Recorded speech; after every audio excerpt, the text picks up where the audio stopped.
बोलती किताब में आपका एक बार फिर स्वागत है। द ओबेसिटी कोड पर हमारी ये चर्चा अब अपने आखिरी पड़ाव पर है।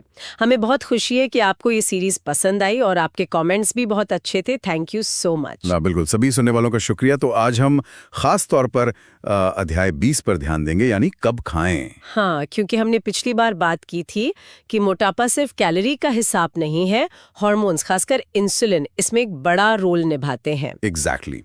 डॉक्टर फंग का मेन तर्क यही है कि पारंपरिक सलाह, मतलब कम खाओ ज्यादा है लो, अक्सर फेल हो जाती है क्योंकि वो इंसुलिन रेजिस्टेंस की जड़ तक नहीं पहुंचती। और ये इंसुलिन रेजिस्टेंस मतलब हमने समझा था कि जब शरीर इंसुलिन को ठीक से रिस्पॉन्ड नहीं करता है ना। और ऐसा क्यों होता है? हाँ, मूलतः जब हम बहुत ज्यादा और बार बार खाते हैं, हाँ। खासकर वो चीजें जो ब्लड शुगर तेजी से बढ़ाती हैं, जैसे रिफाइंड कार्ब्स, चीनी, तो शरीर को बहुत सारा इंसुलिन बनाना पड़ता है लगातार। हाँ, लगातार। और समय के साथ हमारी कोशिकाएं इस ऊंचे इंसुलिन लेवल की आदी हो जाती हैं, मतलब वो ठीक से सुनती नहीं है।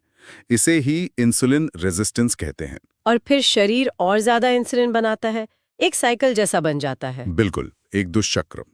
और ये ज्यादा इंसुलिन फैट जमा करने का सिग्नल देता है और फैट बर्निंग को रोकता है।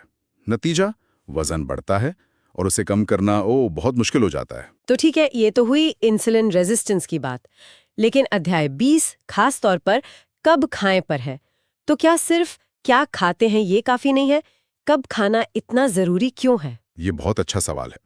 देखिए, किताब ये तर्क देती है कि अगर इंसुलिन का लगातार ऊंचा रहना ही प्रॉब्लम है, तो हमें शरीर को ऐसे मौके देने होंगे जब इंसुलिन नीचे आए। और यहीं खाने का समय महत्वपूर्ण हो जाता है। सोचिए, पहले लोग दिन में 3 बार खाते थे, ज्यादा स्नैकिंग नहीं थी। हाँ, पहले तो ऐसा ही था।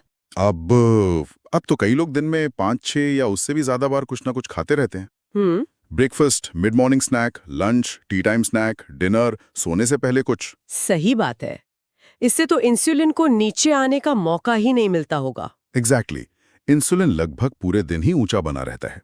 तो आप भले ही हेल्दी खा रहे हो, लेकिन अगर आप लगातार खा रहे हैं तो भी इंसुलिन का लेवल नीचे नहीं आ पाता और वो रेजिस्टेंस वाला साइकिल चलता रहता है।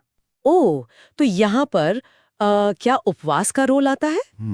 अध्याय 20 इसी की बात करता है। हाँ, यहीं पर उपवास या फास्टिंग एक समाधान की तरह सामने आता है। और फंग साफ करते हैं कि ये भूखमरी नहीं है, ये वॉलंटरी है। मतलब आप जानबूझकर कंट्रोल तरीके से कुछ समय के लिए नहीं खाते। ओके। और ये कोई नई चीज तो है नहीं, जैसा किताब में बताया है। बिल्कुल नहीं, ये तो सदियों पुरानी प्रैक्टिस है। हिपोक्रेट्स, प्लेटो, दुनिया भर के धर्मों में, संस्कृतियों में उपवास का महत्व बताया गया है। ये तो शायद हम भूल गए हैं इसे, लेकिन लोगों को डर लगता है उपवास से, जैसे कमजोरी आएगी या शरीर अपनी ही मसल्स खाने लगेगा। हाँ, ये कॉमन मिथक है। किताब इनको अच्छे से एड्रेस करती है। देखिए, होता क्या है उपवास में, जब आप खाना बंद करते हैं तो इंसुलिन का लेवल तेजी से गिरता है। यह सबसे जरूरी बात है। इससे वो रेजिस्टेंस वाला चक्कर टूटता है। शरीर पहले अपने स्टोर किए हुए ग्लूकोज, मतलब ग्लाइकोजन, को इस्तेमाल करता है ऊर्जा के लिए। ठीक है। जब वो खत्म होने लगता है, जो कि आमतौर पे 12-24 घंटे में हो जाता है, तब शरीर अपना फ्यूल सोर्स बदलता है। वो जमा हुई चर्बी, मतलब फैट, को तोड़ना शुरू करता है। अच्छा, फैट को, मसल्स को नहीं? नहीं, शरीर बहुत स्मार्ट है। वो अपनी कीमती मसल्स को क्यों जलाएगा जब उसके पास ढेर सारा फैट स्टोर है। किताब कहती है कि उपवास के दौरान शरीर फैट बर्निंग मोड में चला जाता है। इससे कीटोन बनते हैं, जो दिमाग के लिए भी एक बढ़िया फ्यूल है। और वो जो कहते हैं कि मेटाबॉलिज्म स्लो हो जाता है, ये भी एक मिथक है। कम से कम छोटे उपवासों में तो नहीं, बल्कि स्टडीज दिखाती हैं कि शुरुआती उपवास में एड्रेनालिन जैसे हार्मोन बढ़ने से मेटाबॉलिज्म थोड़ा बढ़ भी सकता है। शरीर आपको ऊर्जा देता है ताकि आप खाना ढूंढ सकें, वो आपको सुस्त नहीं बनाता। इंटरेस्टिंग। और भूख का क्या? क्या पूरे टाइम भूखा महसूस होता है? नहीं, ऐसा नहीं होता। भूख लहरों में आती है। शुरू में शायद थोड़ी लगे, लेकिन फिर वो कम हो जाती है। शरीर एडजस्ट कर लेता है। प्यास लग सकती है, इसलिए पानी पीना जरूरी है। तो अगर कोई इसे आजमाना चाहे तो कैसे करें? किताब में क्या सुझाव है?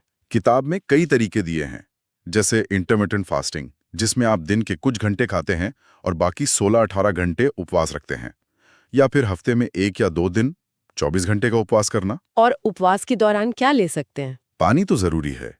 बिना चीनी की चाय, कॉफी पी सकते हैं। घर का बना बोन ब्रॉथ या वेजिटेबल ब्रॉथ भी ठीक है, क्योंकि उसमें कैलोरी बहुत कम होती हैं, लेकिन इलेक्ट्रोलाइट्स मिल जाते हैं। हाँ, इलेक्ट्रोलाइट्स जैसे नमक का ध्यान रखना जरूरी होगा शायद। हाँ, खासकर लंबे उपवास में थोड़ा नमक लेना चक्कर या सिरदर्द से बचा सकता है। मुख्य बात है कि शरीर को नियमित रूप से वो समय देना, जब इंसुलिन कम हो, ताकि वो फैट बर्न कर सके और सेंसिटिविटी वापस आ सके। तो मतलब निचोड़ ये निकलता है कि वजन कंट्रोल और मेटाबॉलिक हेल्थ के लिए सिर्फ ये देखना कि प्लेट में क्या है काफी नहीं है। हमें ये भी देखना होगा कि हम प्लेट सामने कब ला रहे हैं। बिल्कुल सही कहा आपने।